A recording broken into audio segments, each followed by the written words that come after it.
শুভ সকাল এবং স্বাগত সবাইকে চোখের ভেতর বাইরের সমস্যা এবং সম্ভাব্য প্রতিকার নিয়ে আরটিভি নিয়মিত স্বাস্থ্য আয়োজন Dhaka eye care hospital presence সুস্থ চোখ স্বচ্ছ দৃষ্টি অনুষ্ঠানে।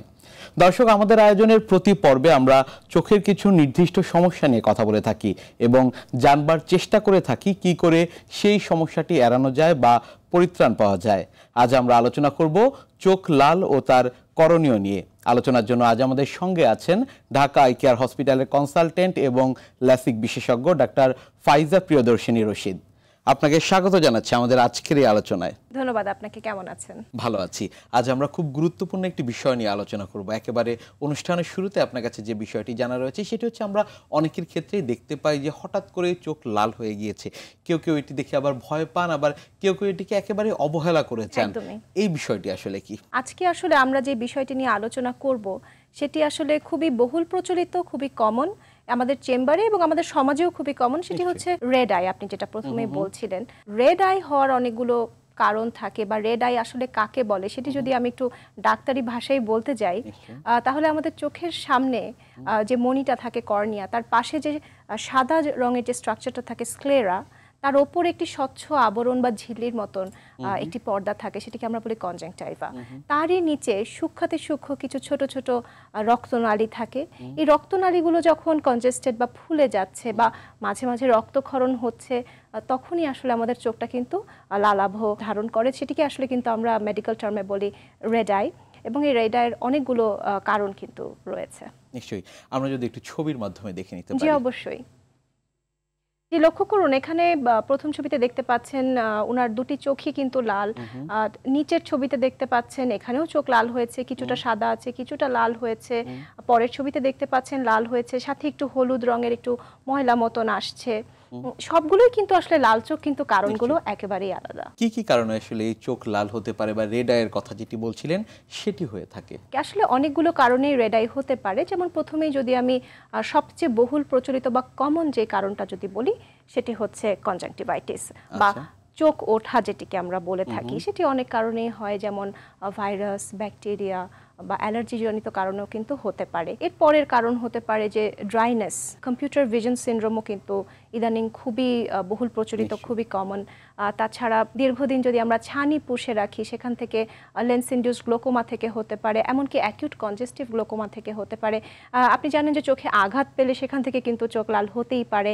তাছাড়া কেমিক্যাল ইনজুরি বা চোখের মধ্যে যদি কোনো কেমিক্যাল জাতীয় পদার্থ পড়ে, সেখান থেকেও কিন্তু চোখ লাল হতে পারে। নিশ্চয়ই। আমরা যদি একটু চিত্রের সাহায্যে দেখে নিতে পারি। ডেফিনেটলি।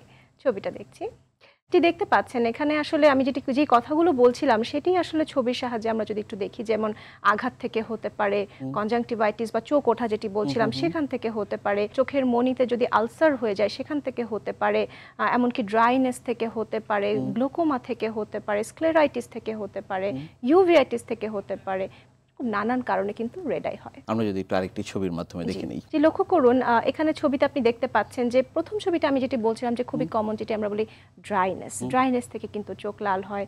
পরের ছবিতে দেখতে পাচ্ছেন যে চোখের ভেতরে একটি ছোট্ট একটি ফরেন বডি বা কিছু একটা গিয়েছে চোখের ভেতরে, সেখান থেকে চোখ লাল হচ্ছে। পরের ছবিতে দেখতে পাচ্ছেন যে কেমিক্যাল ইনজুরি বা চোখে যেটি বলছিলাম যে কেমিক্যাল পড়লে সেখান থেকে হয়েছে। তাছাড়া কনজাংক্টিভাইটিস থেকেও কিন্তু চোখ লাল হচ্ছে। নিশ্চয়ই। আমরা আরেকটি ছবির মাধ্যমে একটু দেখে নিতে চাই। তাছাড়া আমি যেটি বলছিলাম যে ইউভিআইটিস চোখের খুবই গুরুতর একটি অসুখ, সেখানে আপনি দেখতে পাচ্ছেন চোখ লাল হওয়ার সাথে সাথে আমাদের চোখের ভিতরে কেরাটিক প্রেসিপিটেটস বা কর্নিয়াল ইনজেকশন হচ্ছে, পোস্টেরিয়র সাইনিকিয়া হচ্ছে, হাইপোপায়ন হচ্ছে ইউভিআইটিস থেকে। তাছাড়া লেন্স ইনডিউস গ্লোকোমা, আপনি দেখতে পাচ্ছেন যে চোখের পেছনের যে কালো অংশটি সেটি কিন্তু একেবারেই সাদা হয়ে গিয়েছে। এই ছানিটি পাকতে পাকতে কিন্তু এরকম গ্লোকোমা তৈরি করেছে এবং প্রচণ্ড লাল হয়ে যায় চোখ। তাছাড়া কর্নিয়াল আলসার থেকেও কিন্তু নিচের ছবিতে দেখতে পাচ্ছেন চোখ লাল হতেই পারে। এই যে চোখ লাল হচ্ছে, অনেকের ক্ষেত্রে আমরা দেখি যে এই চোখ লাল হবার সাথে সাথে ব্যথা অনুভূত হচ্ছে, আবার অনেকের ক্ষেত্রে আমরা এটিও পাই যে হঠাৎ করে চোখ ঝাপসা হয়ে গিয়েছে। সেগুলোকে আসলে কোনো গুরুতর রোগের ইঙ্গিত করে কিনা? আসলে এটি খুবই গুরুত্বপূর্ণ একটি প্রশ্ন।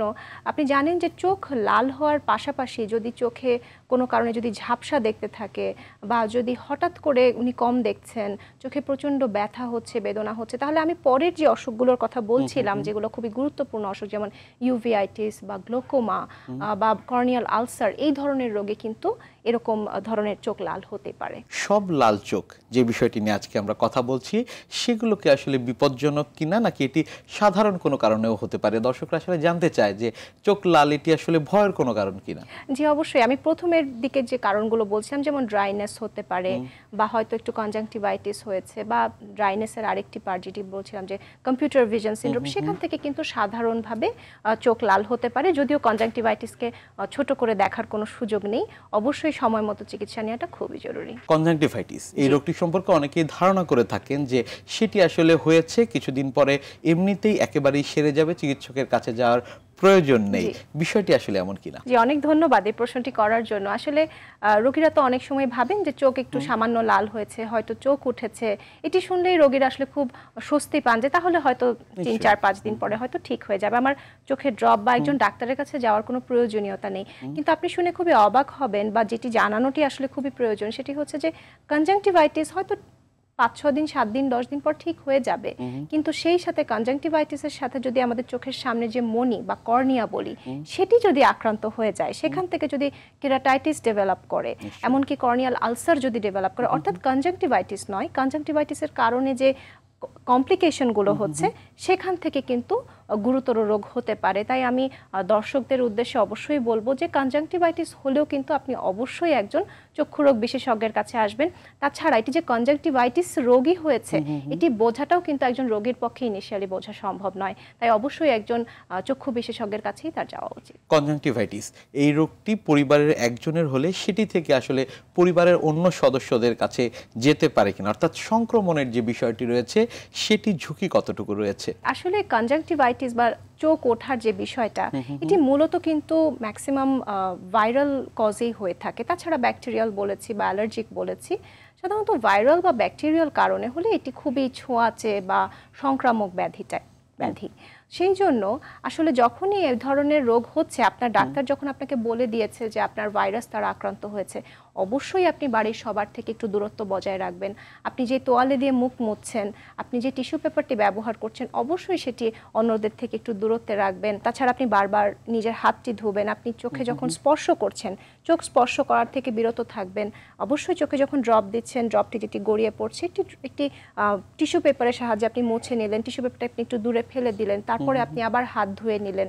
কারণ আপনি জানেন যে এক চোখে যখন কনজাংটিভাইটিস হচ্ছে, সেখানে যদি হাত যায় অপর চোখে হতে পারে, বা আমার হাত থেকে আরেকজনের কাছে চলে যেতে পারে। অবশ্যই সেখান থেকে কিন্তু সবারই একটু দূরত্ব বজায় রাখা উচিত। তাছাড়া আপনি জানেন যে শিশুদের ক্ষেত্রে যদি কনজাংটিভাইটিস হয়, অবশ্যই তাদের কিন্তু স্কুলে যাওয়া থেকে কিছুদিন বিরত থাকা উচিত। আমরা বর্তমান প্রেক্ষাপটে যেটি দেখি যে ডিজিটাল স্ক্রিনে আমাদের অনেক বেশি সময় থাকা হয়ে থাকে, সেটি থেকেও কি রেড আই বা চোখ লাল হতে পারে কিনা? জি, আসলে এটি খুবই প্রাসঙ্গিক একটি প্রশ্ন, এবং আমাদের সকলেরই আসলে কম বেশি ড্রাই আই সিনড্রোম বা কম্পিউটার ভিশন সিনড্রোম হয়ে থাকে। এটি কিন্তু মূলত আপনি জানেন যে আমরা যত বেশি যুগের সাথে তাল মিলিয়ে এগুচ্ছি, আমাদের জীবন তত বেশি যান্ত্রিক হচ্ছে, আমরা তত বেশি কিন্তু মোবাইল ফোন, স্ক্রিন, ল্যাপটপ এগুলোর উপর অনেক বেশি ডিপেন্ডেন্ট হয়ে পড়ছি। তো দীর্ঘদিন যারা অনেকক্ষণ ধরে বসে বসে হয়তো কম্পিউটারে উনি কাজ করছেন, হয়তো ওনার কাজটাই কম্পিউটারে, বা হয়তো কেউ একজন মোবাইল ফোন টিপছেন, তার কিন্তু কিছুক্ষণ পর পর দেখা যাবে যে হয়তো মাথা ব্যথা করছে, চোখটা হয়তো একটু ঝাপসা লাগছে, সেই সাথে চোখটা একটু মনে হচ্ছে চোখের ভেতরে কিছু একটা গিয়েছে, চোখটা হয়তো একটু চুলকাচ্ছে, ফোকাসিংয়ে প্রবলেম হচ্ছে। এই সব কিছুই কিন্তু ড্রাইনেসের সাথে সম্পৃক্ত। তাছাড়া যদি আপনার ঘাড় ব্যথা করে বা মাথা ব্যথা করছে, পিঠ ব্যথা করছে, সেখান থেকে কিন্তু কম্পিউটার ভিশন সিনড্রোমও হয়। চোখ লালের এই বিষয়গুলো নিয়ে আমরা আরো কথা বলবো, আরো শুনবো, তবে ছোট একটি বিরতি থেকে ফিরে এসে। নিশ্চয়ই। দর্শক, Dhaka eye care hospital presence সুস্থ চোখ স্বচ্ছ দৃষ্টি অনুষ্ঠানে আজকে আমরা শুনছি চোখ লাল ও তার করণীয় নিয়ে। সঙ্গে আছেন ঢাকা আই কেয়ার হসপিটালের কনসালটেন্ট এবং ল্যাসিক বিশেষজ্ঞ ডাক্তার ফাইজা প্রিয়দর্শিনী রশিদ। আলোচনার পরবর্তী অংশে ফিরব সংক্ষিপ্ত সময়ের বিরতি শেষে। সঙ্গেই থাকবেন।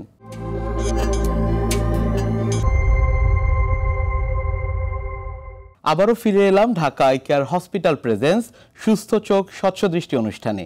বিরতির আগে আমরা কথা বলছিলাম চোখ লাল ও তার করণীয় নিয়ে। আজকের আলোচনায় সঙ্গে আছেন ঢাকা আই কেয়ার হসপিটালের কনসালটেন্ট এবং ল্যাসিক বিশেষজ্ঞ ডাক্তার ফাইজা প্রিয়দর্শিনী রশিদ। ফিরছি আলোচনায়। বিরতিতে যাবার আগে আমরা অনেকগুলো বিষয় সম্পর্কে আপনার কাছ থেকে জানছিলাম। সেক্ষেত্রে এই যে লাল চোখ, সেটিও কি আসলে লক্ষণ হতে পারে কিনা বিভিন্ন গুরুতর রোগ যেমন গ্লুকোমা বা ইউভিআইটিস, এই ধরনের রোগের কোনো লক্ষণ হতে পারে কিনা? জি, আপনি ঠিকই বলেছেন যে অনেকেই হয়তো মনে করেন যে আমার চোখটি লাল হয়েছে, হয়তো এটি একটু আগে যে কারণগুলো বলছিলাম, হয়তো আমার চোখে ড্রাইনেস আছে বা হয়তো কনজাংটিভাইটিস হয়েছে, বিষয়টিকে আসলে এতটা ওনারা গুরুত্ব দেন না। কিন্তু এমন হতে পারে যে ভেতরে হয়তো অন্য কোনো রকমের গুরুতর অসুখ, ধরুন ইউভিআইটিস রোগ হয়তো হয়েছে, অথবা অ্যাকিউট কনজেস্টিভ গ্লোকোমা আপনি যেটি প্রশ্ন করছিলেন। যে ইউভিআইটিস রোগটি আপনি জানেন যে আমার চোখের ভেতরে আমাদের যে ইউভিয়া বলে যে স্ট্রাকচারটা থাকে, আমাদের চোখের 3টা লেয়ারের মধ্যম যে লেয়ারটা ভ্যাসকুলার লেয়ার, সেটার যে ইনফ্লামেশন বা প্রদাহের যে অসুখটি, সেটি কিন্তু ইউভিআইটিস, এবং সেটি খুবই গুরুতর একটি অসুখ, এবং এটি যদি সময় মতন চিকিৎসা না করা যায় তাতে কিন্তু রোগীর দৃষ্টিশক্তি একেবারেই কমে যেতে পারে। তাছাড়া আমি গ্লোকোমার কথা বলছিলাম, একরকম গ্লোকোমা আছে যেটিকে আমরা বলি আসলে বন্ধকোণ বিশিষ্ট গ্লোকোমা।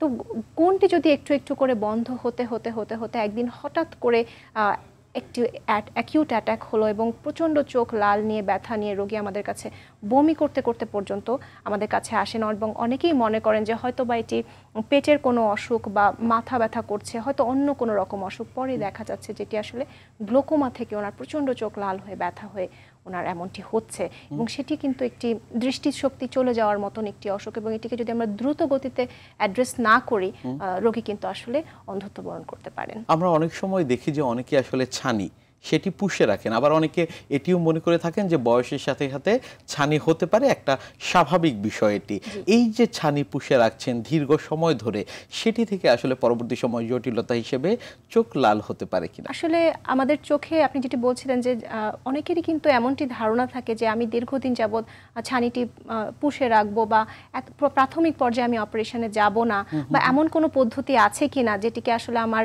ড্রপের সাহায্যে বা ঔষধের সাহায্যে ছানি চলে যাবে। অর্থাৎ ওনারা বুঝতে পারেন না যে আসলে ছানিটি কিন্তু পড়লে এটিকে সময় মতন যদি অপারেশন না করা হয় বা একটি লেন্স যদি বসিয়ে না দেওয়া হয়, সেখান থেকেও কিন্তু একটু একটু করে কিন্তু ছানি পাকতে পাকতে কিন্তু ভীষণ পরিমাণে দৃষ্টিশক্তি যেমন কমিয়ে দিবে, সেখান থেকে প্রচণ্ড, একটু আগে যেটি বলছিলাম, একটি অ্যাকিউট অ্যাটাক নিয়ে প্রচণ্ড লাল হয়ে, যন্ত্রণা হয়ে রোগীর একটি খুব কষ্ট নিয়ে কিন্তু উনি আমাদের কাছে আসেন, সেটিকে আমরা বলি কিন্তু লেন্স ইনডিউসড গ্লোকোমা। তাই আমি রোগীদের উদ্দেশ্যে একটি কথা বলতে চাই যে আপনি ছানি দীর্ঘদিন যাবত অবশ্যই পুষে রাখবেন না।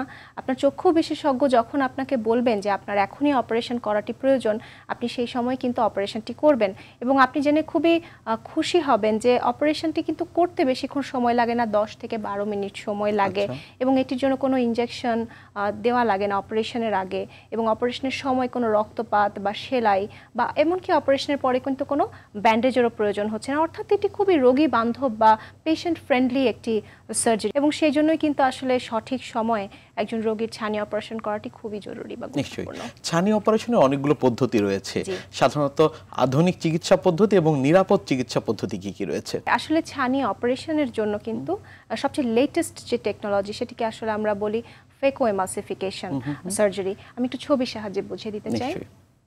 আপনি দেখতে পাচ্ছেন যে সেঞ্চুরিয়ান ভিশন সিস্টেম বা হোয়াইট স্টার আই সিগনেচার, এই দুটো মেশিনের সাহায্যে কিন্তু আমরা ফেকো এমালসিফিকেশন সার্জারিটি করি, এবং এখানে কিন্তু ছোট্ট একটি 2 মিলিমিটার ইনসিশনের সাহায্যে কিন্তু ভেতর থেকে ছানিটিকে গলিয়ে নিয়ে এসে ভেতরে একটি ফোল্ডেবল ইন্ট্রাঅকুলার লেন্স আমরা সেখানে সংযোজন করছি। পরের ছবিতে যাব। আমরা দেখতে পাচ্ছেন অপথলমিক অপারেটিং মাইক্রোস্কোপ, সেই সাথে অপমি লুমেরা 700, সেই সাথে আপনি দেখতে পাচ্ছেন যে অপথলমিক অপারেটিং মাইক্রোস্কোপ, সেই সাথে ক্যালিস্টো আই মার্কারলেস সলিউশন। পরের ছবিতে আমরা যাব। এরই সাথে যুক্ত হয়েছে সোয়েপ্ট সোর্স অপটিক্যাল বায়োমেট্রি অর্থাৎ আইওএল মাস্টার 700। এই 3টি মেশিনের সাহায্যে কিন্তু আমরা খুব নির্ভুলভাবে রোগীদের লেন্স সংযোজন করছি। পরের ছবিতে যাই। এরই সাথে পেন্টাক্যাম এএক্সএল। পরের ছবিতে যাই। এখানে কিন্তু আমরা সবচেয়ে বেশি লেটেস্ট জেনারেশন বায়োমেট্রি ফর্মুলা অর্থাৎ ব্যারেট ইউনিভার্সাল টিকে বা ব্যারেট ইউনিভার্সাল ট্রুকে ফর্মুলার সাহায্যেও কিন্তু আমরা খুবই নির্ভুলভাবে কিন্তু সার্জারিগুলো করছি, এবং এটি জেনে রোগীরা আসলে খুবই খুশি হবেন যে এই সমস্ত অপারেশন কিন্তু আমাদের দেশেই হচ্ছে, আমরাই করছি। আমরা অনেকেই এখন আসলে কন্টাক্ট লেন্স ব্যবহার করতে দেখি, এই কন্টাক্ট লেন্স থেকেও কি আসলে চোখ লাল হতে পারে কিনা? জি, আপনি ঠিকই বলেছেন। বলেছেন। কন্ট্যাক্ট লেন্স তো এখন আসলে অনেকেই ব্যবহার করে থাকেন, যেমন কালার্ড কন্ট্যাক্ট লেন্স অনেকেই ব্যবহার করেন, যাদের হয়তো চোখে পাওয়ার নেই বা যাদের চোখে পাওয়ারের সমস্যাও আছে, তারাও অনেকে আসলে চশমা পড়তে চান না বলে কিন্তু কন্ট্যাক্ট লেন্স পরেই থাকেন। তবে এই কন্ট্যাক্ট লেন্সের কিছু পরিচর্যার বিষয় আছে, সেগুলো আমি একটু বলতে চাই। যেমন ধরুন যে কন্ট্যাক্ট লেন্স আপনি পরবেন, তার আগে আপনি অবশ্যই আপনার হাতটাকে খুব সুন্দরভাবে ধুয়ে নেবেন।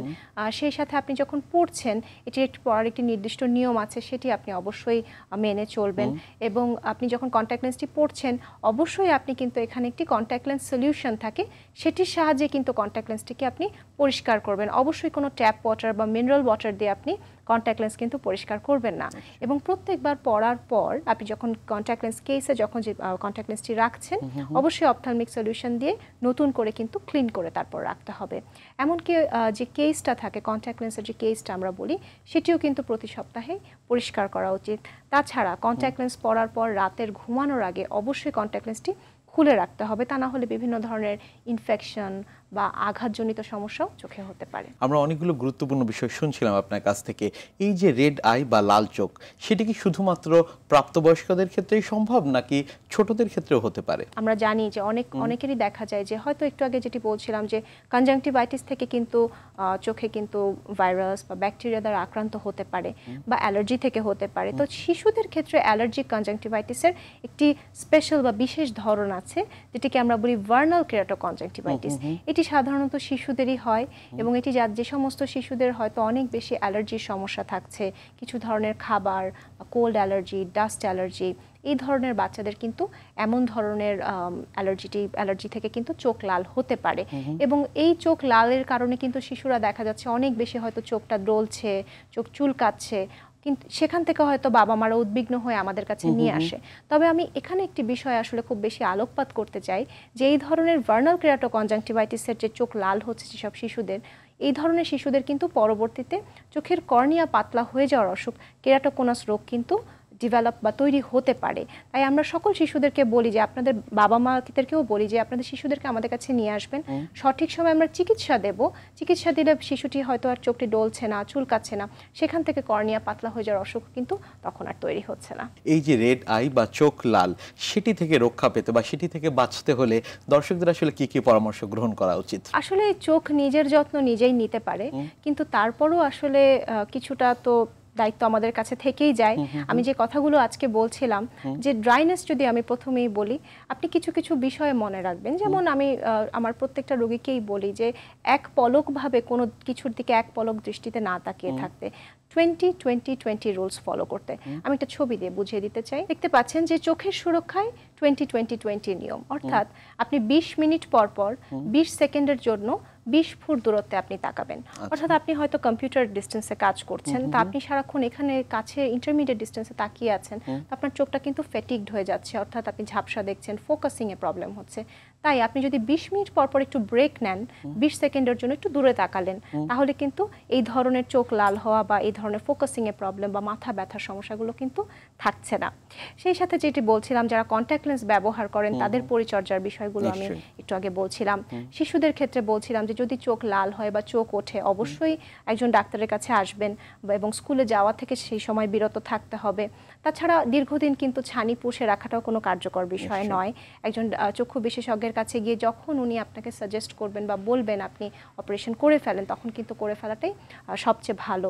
তাছাড়া কিছু কিছু লাল চোখের বিষয় কিন্তু আমি যেটি অনেকেই ভেবে থাকে এটি সাধারণ কারণে হয়েছে, হতে পারে এটি কোনো গুরুতর অসুখ, হয়তো সেটি অ্যাকিউট কনজেস্টিভ গ্লোকোমা বা ইউভিআইটিস। এই বিষয়গুলো মনে রাখলেই আমি মনে করি যে চোখের সুরক্ষা হবে। আপনার কাছ থেকে আমরা অনেকগুলো গুরুত্বপূর্ণ বিষয় শুনছিলাম, সেই বিষয়গুলো যদি যারা দর্শক রয়েছেন আমাদের, তারা যদি মেনে চলতে পারে, নিশ্চয়ই এই চোখ লালজনিত সমস্যা যাদের হচ্ছে কিংবা হবে ভবিষ্যতে, সেখান থেকে পরিত্রাণ পাবে। অসংখ্য ধন্যবাদ আপনাকে আমাদের আজকের এই অনুষ্ঠানে আসবার জন্য। আপনাকে অনেক ধন্যবাদ। আরটিভি এবং আরটিভির সকল দর্শককে অনেক ধন্যবাদ। দর্শক, ব্যক্তিগত এবং পারিপার্শ্বিক সম্পর্কের মতোই দেহের বিভিন্ন অর্গানের সম্পর্ককে অত্যন্ত গুরুত্ব দিয়ে দেখতে হবে। দেহের ভালো থাকার সাথে চোখের ভালো থাকা এবং চোখের কনজাংটিভাইটিস সহ অন্যান্য সমস্যার ক্ষেত্রেও চোখের যত্ন নেওয়া ও সময় মতো চিকিৎসা নেওয়া অত্যন্ত জরুরি। আজকের আলোচনা থেকে আমরা সেটিই জানতে পারলাম। প্রত্যাশা করছি এই আলোচনা চোখের সঠিক যত্ন নেবার বিষয়ে আমাদের সবার জন্য খানিকটা হলেও কাজে আসবে। সবার জন্য সুস্থ সবল চোখ আর দৃষ্টিশক্তির প্রত্যাশায় আজকের মতো বিদায় নিচ্ছি। শুভকামনা সবার জন্য।